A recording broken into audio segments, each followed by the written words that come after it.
Apa yang mendorong ustaz tak berhenti cakap pasal GISBH? Tapi lagi teruk orang geng-geng ni, dia orang tak ada modul pengajian zakat tau.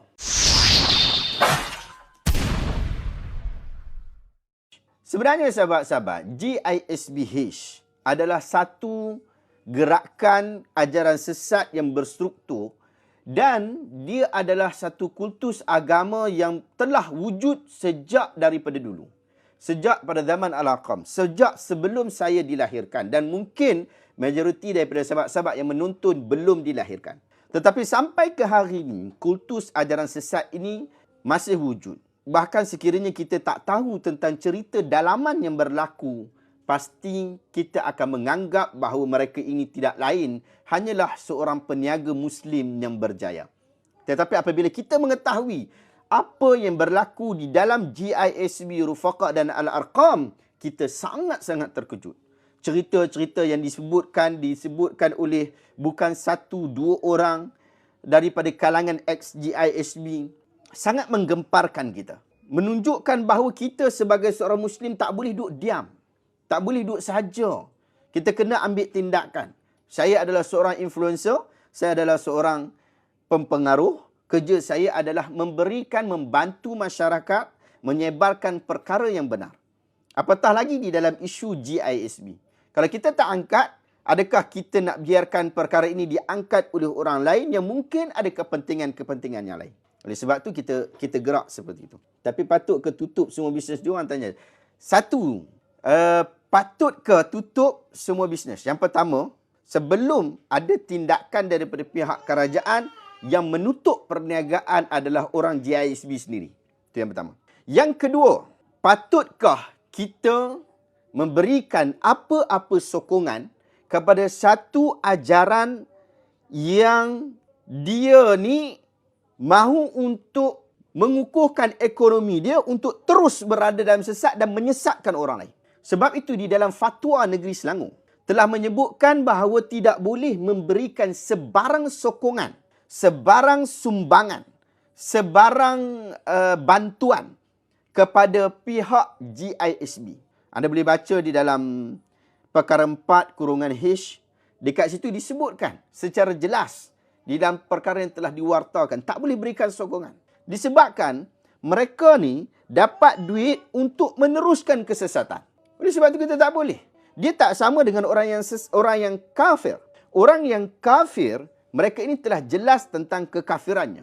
Tetapi orang yang sesat, mereka ini orang nampak macam orang Islam. Lalu orang anggap macam tak ada ancaman. Sedangkan mereka memberikan ancaman yang memburukkan agama. Sebab tu Nabi SAW selalu berikan peringatan berkaitan tentang perkara bid'ah. Awak buat inovasi dalam agama. Inovasi inilah yang akhirnya mewujudkan ajaran-ajaran sesat. Sehingga disebut sebagai perkara-perkara baru ini dianggap sebagai perkara yang paling buruk sekali. Paling buruk. Sehingga kalau kita nampak ada orang buat ajaran sesat ni, kita kena tinggal. Man ahdatha fi amrina hadha ma laysa minhu fahuwa rad. Siapa yang buat satu perkara baru di dalam agama ini, maka ia tertolak. Tertolak daripada sudut amalan dia, tertolak daripada sudut kita untuk bersama dengan dia. Oleh sebab itu kita kena jelas tentang isu GISB. Bukan kita nak tutup hanya sekadar tutup, tetapi mengapa dia nak terus hidup. Mengapa dia nak terus hidup? Sebab tu, paling kuranglah kita kata bisnes dia ni memang teruk. Bisnes dia ni telah memberikan kesesatan dalam ekonomi. Dia tak bayar gaji pekerja dia. Ada pekerja yang bukan asal daripada ahli GISB, dijemput untuk jadi ahli GISB dan bekerja di dalam GISB, ditawarkan dengan bayaran yang ribuan ringgit, tetapi GISB tak bayar dia. Ada kes berkenaan juga. Kes tak bayar gaji ni bukan kes terpencil dalam GISB. Itu perkara biasa. Dan mereka menggunakan konsep yang sama seperti mana yang telah digunakan di dalam Al-Arqam, iaitu konsep ma'ash. Bagi makan, bagi minum, bagi tempat tinggal. Yang dianggap sebagai konsep ma'ash ni apa? Bagi sara hidup. Bagi dia boleh hidup. Itu saja. Adakah dengan ma'ash ni dia boleh jadi kaya raya? Ataupun dia boleh berdikari? Tak boleh. Adakah dengan ma'ash ni dia boleh bagi lebih kepada anak dan isteri dia? Tak boleh. Sistem ma'ash. Pihak majikan, pihak syarikat hanya memberikan makan, minum dan tempat tinggal atas kadar yang dikendaki oleh pihak syarikat semata-mata. Perkara ini adalah perkara yang menindas. Ada upah ataupun gaji? Tidak ada. Tidak ada upah, tidak ada gaji. Semua allowance. Allowance dia pun terhad dan tidak sekata di semua tempat. Dan telah diputuskan di dalam semua fatwa-fatwa yang diterbitkan oleh majlis-majlis fatwa bahawa konsep ma'ash itu adalah konsep yang menyanggahi konsep ekonomi Islam yang betul. Disebutkan dalam fatwa Perlis, disebutkan dalam fatwa Pahang, disebutkan dalam fatwa Negeri Selangor, disebutkan di dalam fatwa Negeri Sabah. Konsep tu tak boleh. Konsep tu sesat. Ma'ash. Kalau nak bagi kalau macam yang kat dalam ni kan, ada yang contoh support JISB. Mau tak kerja bawah saya? Kami bagi makan, minum, tempat tinggal. Hang nak kahwin, saya bagi kahwin. Saya tak ajar kahwin. Tapi gaji bulan-bulan tak bayar. KWSP tak bayar. PKSU tak bayar. Mau? KWSP tak bayar, PKSU tak bayar. Tapi lagi teruk ni geng-geng ni. Dia orang tak ada modul pengajian zakat tu. Duduk dalam JSB tapi modul pengajian zakat tak ada. Sehingga kononnya mereka bawa ekonomi Islam. Tetapi yang saya duk tanya, geng-geng JSB, ex-JSB ke, yang buat bisnes bertahun-tahun, dia orang tak tahu pun tentang zakat. Apatah lagi bayar zakat. Tak tahu. Zakat pendapatan tak tahu. Zakat harta tak tahu. Zakat perniagaan dia tak tahu. Tak tahu semua. Padahal duduk dalam JSB sudah lama. Dan kononnya JSB tu ajak mereka ekonomi Islam. Ekonomi apa? Zakat pun tak bagi. Jadi kita ni umat Islam ni yang duduk sokong dia ni. Sokong apa? Lembaga Zakat Negeri Selangor bagi kenyataan tak ada dapat zakat daripada JSB. Lembaga Zakat Negeri Perlis keluarkan kenyataan bahawa mereka tak ada bayar zakat dekat JSB tak bayar dekat Lembaga Zakat Negeri Selangor, Negeri Perlis. Maidam Terengganu kan keluarkan kenyataan dia orang pun tak terima zakat daripada JSB. Pulau Pinang, Lembaga Zakat Pulau Pinang pun keluarkan kenyataan tak terima zakat daripada JSB. Bahkan Lembaga Zakat Pulau Pinang kata permohonan untuk CJ halal pun mereka tak terima. Padahal kononnya mereka ni dianggap sebagai tycoon dalam bahagian ekonomi Islam. Persoalan kita sekarang ni ekonomi Islam apa yang dia nak bawa? Ekonomi Islam macam mana dia nak bawa? Betul tak? Tapi mereka kata walaupun mereka disara hidup, tak ada pun pernah mereka mengemis dan homeless. Siapa kata begitu? Cuba lihat apa yang berlaku kepada ex-JSB. Kepada mak bapak yang masih berada dalam JSB. Betapa duit mereka diperah. Betapa diorang nak, itu susah nak dapat satu tempat. Ya mungkin ada sebahagian tu, diorang tak ada masalah ni. Diorang duduk dengan orang atasan. Awak kena tahu dalam fatwa, dalam JSB ada dalam fatwa yang dikeluarkan daripada negeri apa? Negeri Pahang tak silap saya. Disebut, nanti kita boleh semak balik. Disebut bahawa konsep ekonomi diorang adalah untuk mengayakan golongan atasan. Jadi kalau hang duduk dalam golongan atasan, hang memang tak rasa. Kalau tak golongan atasan pun, hang duduk bersama dengan golongan atasan. Hang duduk pergi musafir dengan si Nasir. Hang duduk bersama dengan si Azura dalam setiap waktu dan keadaan. Hang pula dianggap sebagai orang rapat dengan Nasir dan Azura. Jadi kalau hang dalam kategori tu, hang memang tak rasa macam mana orang bawah rasa. Macam mana tiap-tiap bulan nak bagi dekat anak, nak bagi dekat bini pun tak ada duit. Mereka tak boleh bagi bonus apa-apa sebab mereka pun tak dapat bonus apa-apa. Yang tu, rumah kelamin pun berkongsi. Rumah nak beromen dengan bini pun berkongsi. Apa gila mereka ni? Kahwin 2, kahwin 3, kahwin 4. Tapi tak mampu nak bagi nafkah kepada anak bini ni. Mereka tak ada kemampuan untuk bagi nafkah tu. Nak bagi nafkah juga, ada yang bertanggungjawab juga geng-geng JSB ni. Terpaksa cari duit lain. Buat bisnes sendiri yang bukan dalam JSB. Sebab mereka tahu JSB tak akan dapat bagi duit lebih pada mereka. Jadi mereka buat syarikat lain, buat bisnes lain kat luar. Macam tu. Bini tak bagi. Macam mana dia orang kahwin? Kahwin 2, kahwin 3 ni. Kahwin macam mana? Gaji pun tak ada. Jadi kita persoal dia orang kahwin macam mana? Dia orang kahwin syar'i dulu. Tahu kahwin syar'i tu? Kahwin dulu sama-sama mereka. Kira ada wali pun wali hakim. Hakim ni pun hakim mereka lah. Mereka yang tentukan wali hakim ni siapa. Sepatutnya wali hakim ni yang tentukan adalah mahkamah syariah. Dia pun main ikut suka hati je. Dia pun main langgar ikut suka hati je. Sebahagian anak-anak tu tak dapat masuk sekolah yang proper. Sebahagian ya. Ada yang masuk sekolah yang proper. Ada sebahagian tak. Ada yang lepas kahwin tu sepatutnya terus buat legal. Maksudnya dia kahwin dekat jabat agama. Kahwin sekali lagi. Tapi ramai tak buat. Sebab tu ada isu anak tak sah taraf. Isu anak tak sah taraf ni bukan anak zina. Tak semestinya tak sah taraf tu anak zina, bukan. Tapi kadang dia punya waktu dia daftar tu, dengan tempoh dia disahkan perkahwinan tu tak sampai 6 bulan. Jadi sebaiknya pihak kerajaan kalau dah confirm, dah tahu tu anak dia dan sebagainya, kita akan bantulah. Sepatutnya kita bantulah. Janganlah kita susahkan dokumen pula. Saya ni bagi tahu juga ni, pihak kerajaan yang uruskan isu JSB ni, ada kes anak-anak ni diorang ni mungkin dianggap sebagai tak sah taraf. Tolonglah kalau dah confirm bapak dia yang tu, mak dia yang tu, mak biasa tak ada masalah lah, bapak dia tu. Bapak dah yang tu, teruslah binkan kepada bapak dia tu. Tak payah nak susah-susah. Pihak mahkamah pun, bila kes JSB ni jadi isu, sebab bila jadi kes JSB ni, isunya besar juga, antaranya adalah perkahwinan yang tidak didaftarkan. Tolonglah bantu diorang daftar. Ya? Tolong bantu daftar. Jadi pun ramai kan isu-isu macam ni kan. Kahwin 2, kahwin 3, kahwin 4 ni, tolong bantu diorang daftar. Jangan kata, oh tak ada lah kami.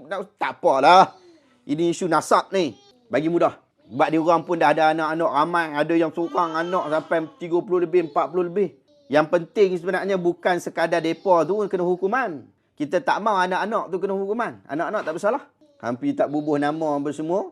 Nak bubuh anak tak sah taraf. Kesian kat anak tu nanti. Dahlah dia pun nama bin tak ada. Kadang bin Abdullah bukan bin bapak dia. Sepanjang hidup dia menderita. Betul tak? Kesian. Perempuan bagi dia orang macam mainan. Sebut aiskrim. Anak Abu Ya yang sulung tu pun mereka tindah juga ustaz yang dalam sidang media. Betul. Yang dalam sidang media tu, saya hadir dalam sidang media tu. Saya berucap juga dalam sidang media berkenaan. Anak Abu Ya pun hadir pada waktu tu, Atirah. Dan Atirah cerita. Kita dengar Atirah cerita tu. Macam-macam berbau. Macam-macam yang ada dalam pelotak kita ni. Geram pun ada, sakit hati pun ada, rasa nak penumbuk pun ada. Macam-macam ada. Cerita macam mana ni? Kalah cerita TV tu. Ustaz pun nak kahwin lebih kan. Tapi sebab takut bini tak berani. Tak ada. Saya tak ada nak kahwin lebih. Atiyah. Saya sebut nama lain ke? Atiyah. Saya sebut Atikah ke? Saya pak budak-budak tak boleh. Boleh panah tu lah. Buatlah sembahyang tahajud, malaikat tengah tulis apa yang awak fitnah. Apa yang fitnah? Wan Hamzah, Wan Abu. Awak sebut sikit apa yang kita fitnah. Yang kita sebut ni adalah apa yang berada on table. Bukan fitnah. JSB ni benar-benar memanfaatkan kebodohan akal manusia. Oleh sebab tu, bila kita tengok ex-JSB, awak akan dapat detect satu benda yang bagus kepada ex-JSB. Mereka ni bijak. Daripada zaman Al-Arqam lagi sebenarnya, kalau anda buat kajian, buat semakan, buat pembacaan yang lebih mendalam, daripada zaman Al-Arqam sendiri, orang-orang yang pandai-pandai, orang yang cerdik-cerdik, mula-mula mahu digunakan oleh Asy'ari Muhammad. Naiklah orang-orang yang hebat-hebat lah. Orang yang lepasan Azhar, Master Azhar semua ada. Tapi kemudian bila Asy'ari Muhammad bawa pembodohan umat, maka geng-geng ni mula kena buang, diorang pun keluar sendiri pun ada dan sebagainya. Sebab kesesatan dia tak boleh duduk sekali dengan kebenaran. Allah Ta'ala sebut di dalam surah Al-Isra ayat 81, A'udzubillahi minasyaitonirrajim, wa qul ja'al haqqu wa zahaqal batil innal batila kana zahuqa. Bila datang kebenaran, terhapus kebatilan. Kebatilan pasti akan terhapus. Maksud kebatilan dan juga kebenaran, dia tak boleh duduk sekali. Dia bercanggah. Dia macam besi berani tu, magnet. Dia saling tolak di antara satu sama lain. Sebab dia tak kena. Dalam satu hadis yang lain disebut, Ar-Ruh Junudul Mujannadah. Ruh ni adalah tentera yang saling berperang. Kalau dia jumpa kawan dia, okey, dia boleh perang sekali. Tapi kalau dia jumpa lawan dia, dia akan saling bertentangan. Macam itulah kita sebut. Daripada sudut pertentangan berkenaan adalah pertentangan dengan perkara kebenaran dan juga kebatilan. Kita tengok XX JSB. Macam mana dia orang boleh keluar? Majoriti yang saya jumpa, semuanya. Yang saya jumpa, yang saya dengar, yang saya jumpa, mereka ni ada satu benda cerdik kepala otak. Mereka dapat ilmu, dapat hidayah daripada Allah Ta'ala, mereka cerdik. Akhirnya mereka keluar daripada JSB. Baru begitu. Kalau tidak, tak jadi macam tu. Kalau tidak, tak jadi macam tu. Rival ni ada dalam ni pun cerdik juga. Sebab tu saya tengok dia memang agak pro kepada JSB, tapi tak semua benda. Tak semua benda dia pro. Yang batil dia kata batil lah. Yang jelas benda dia batil, batil lah. Tapi mungkin ada perkara yang mungkin dia keliru dan sebagainya, dia masih berpegang dengan pegangan yang sama. Tak apa, tak ada masalah. Tapi ada satu benda yang penting, yang perlu ada, iaitu kena ada kecerdikan. Kalau tidak cerdik, tak boleh. Kalau tak cerdik, awak akan duduk di dalam, terperuk di dalam kesesatan. Terperuk dalam kesesatan. Itu kita tak mahu. Janganlah selesa duduk dalam kepompong pembunuhan minda oleh JSB. Itu yang kita duk kempen setiap hari. Iaitu kempen ni bukan sekadar untuk orang. Kempen untuk kita juga. Kita nak jauhkan daripada diri kita dan anak pinak kita daripada kesesatan. Sebab tu, Allah Ta'ala sebut dalam surah At-Tahrim, ayat 6, A'udzubillahi minasyaitanirrajim, Ya ayyuhalladzina amanu, qu anfusakum wa ahlikum nara, wa quduhan nas wal hijara. Wahai orang-orang yang beriman, jaga diri kamu dan anak pinak kamu daripada api neraka. Bahan bakar dia manusia dan batu berhala. Jadi daripada ayat tu kita disuruh untuk jaga agama kita, jaga anak pinak kita, isteri kita, anak-anak kita, masyarakat kita. Wa anzir ashiratakal aqrabin. Berikanlah peringatan kepada ashirah, kepada orang kaum kerabat kamu yang dekat. Kita nak kena bagi tahu. Kalau tidak orang tak tahu, jenuh. Sebab tu ada yang masih sokong gila-gila. JSB ni tak sesat. JSB ni tak salah. Padahal fatwa dah keluar dah. Fatwa yang keluar tu pun sirah dia cukup jelas. Jadi projek kita sama-sama adalah untuk memandaikan umat dengan ilmu. Kalau dia sesat tapi dia berniaga halal, salahkah kita beli barang? Macam ni, kalau dia individu, tak ada masalah. Kita tak nampak benda apa yang memberikan perniagaan dia tu memberikan ancaman kepada kita, tidak ada masalah. Tetapi dalam konteks GISB, dia bukan konteks orang berniaga dapat untung, pusing duit, terus berniaga lagi, pusing duit, terus berniaga lagi, dapat untung sikit buat kerja kebajikan. Bukan itu konsep dia. Konsep dia ada kultus ajaran sesat yang mana dengan keuntungan daripada pendapatan. Pendapatan ni banyak. Pendapatan daripada berniaga. Ada. Pendapatan daripada berniaga dimaklumkan kepada kita antara kafe dia yang berjaya dekat Putrajaya tu lah. Kan? Income banyak lah. Untung banyak lah kan. Jadi ada tempat yang berjaya untung. Tapi banyak majoriti dia tak untung. Dia tak bawa keuntungan. Sebab tu di dalam penyata yang dihantar kepada SSM pada tahun 2021 ke tak silap saya, diorang mencatatkan kerugian sebanyak 137,000. Kerugian 137,000. Mencatatkan kerugian 137,000. Dalam keadaan pekerja tak bayar gaji dan sebagainya. Tapi rugi juga. Rugi teruk. 137,000. Tapi mereka ni bukan sekadar berniaga saja yang sos dia tu. Dia punya sos dekat tempat lain juga. Antaranya yang telah disebutkan di dalam fatwa fatwa daripada Jabatan Mufti Negeri Sabah, iaitu mereka mengambil duit daripada rumah-rumah amal. Rumah-rumah amal dapat orang bagi infak, bagi sumbangan, dia gunakan yang tu untuk perjalanan bisnes diorang juga. Itu yang disebutkan dalam fatwa. Nampak? Jadi apa yang tak tahu tak apa. Boleh kita sembang. Sebab tu sahabat-sahabat, kita nak kena fahamkan tentang konsep-konsep seperti ini. Kalau tidak, kita akan biarkan orang berada di dalam kesesatan. Sebab tu saya sebut tadi tak sama dengan satu orang individu yang sesat, dia berniaga dengan kumpulan seperti JSB. Bila dia jadi kultus ajaran sesat ni, dia berbeza dengan Islam secara umum. Sebab bentuk dia itu adalah bentuk kesesatan dan mengajak kepada kesesatan. Dia privatekan orang-orang dia. Dia ada agenda dia tertentu. Sebab tu orang pemimpin dia kaya raya. Han tengok kereta dia, bukan biasa-biasa. Pakaian dia bukan biasa-biasa. Makan ni yang dia pun makan ni, pemimpin makan ni. Bukan biasa-biasa. Tapi bila pergi kepada kumpulan yang lain, kumpulan yang berbeza, orang-orang bawahan, teruk. Lepas tu kita kena tengok. Sungguh-sungguh. Dan benda ni dia akan berikan ancaman kepada masyarakat, kepada negara kita. Dan ia telah pun berlaku. Ia telah pun berlaku. Menyebabkan kerosakan daripada sistem ekonomi. Bagaimana Muslim bekerja tanpa gaji. Jadi telah dibuktikan. Bahkan mahkamah, saya nak sebut kan, mahkamah buruh telah putuskan JSB telah bersalah. Tidak membayar gaji pekerja dan mempunyai indikator yang bermasalah di dalam urusan dengan pekerja. Itu telah jelas dalam mahkamah. Orang kata JSB ni dia bawa kepada ekonomi Islam. Saya sampai hari ni duk fikir apa benda ekonomi Islam yang dibawa oleh JSB. Cuba bagi tahu kat saya. Apa ekonomi Islam yang dibawa oleh JSB? Ekonomi Islam. Saya tak faham apa maksud ekonomi Islam oleh JSB. Sebab yang diorang bawa adalah kesesatan dalam ekonomi. Itu yang kita nampak. Apa manfaat dia? Kita kalau pergi NSK dulu, pergi NSK, hampir tengok diorang pergi beli barang dekat NSK. NSK kita tahulah owner dia bagaimana. Tapi cuma kita pergi tengok dekat situ, orang pergi ambil barang dan sebagainya. Ada je daripada galangan orang-orang JSB.